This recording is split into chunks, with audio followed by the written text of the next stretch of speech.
ng bayan, maasahan anumang panahon. Magandang araw po sa lahat. Narito ang latest update ukol sa lagay ng panahon ngayong Oktubre 4, 2024. Sa kasalukuyan ay easterlies at ITCZ ang makakaapekto sa bansa ngayong araw. Samantala, patuloy namang humihina si Bagyong Juliana, huling namataan sa layong 200 at 40 kilometro hilagang kanluran ng Itbayat, Batanes. Taglay pa rin ang lakas ng hangin na umaabot sa 45 malapit sa gitna at pagbugsong, umaabot sa 75 kilometro bawat oras. Almost stationary o halos hindi naman ito kumikilos. Ngayong araw ay inaasahang malulusaw o magiging remnant low na lamang ang bagyong ito sa timog ng Taiwan o malapit sa Batanes.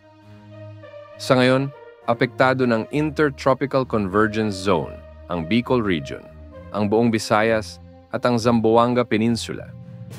Makararanas ang mga lugar na ito ng maulap na kalangitan na may mga scattered rains and thunderstorms.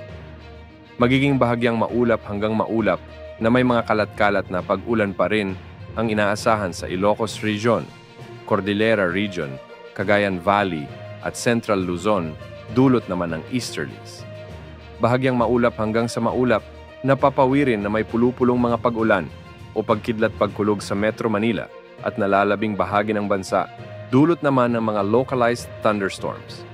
Sa mga susunod na araw ay magpaparamdam na ang northeasterly wind flow sa hilagang bahagi ng bansa. Senyales na papalapit na ang amihan season sa bansa ngayong taon. Yan ang update sa lagay ng panahon. Ito po ang weather update ng bayan, maaasahan anumang panahon.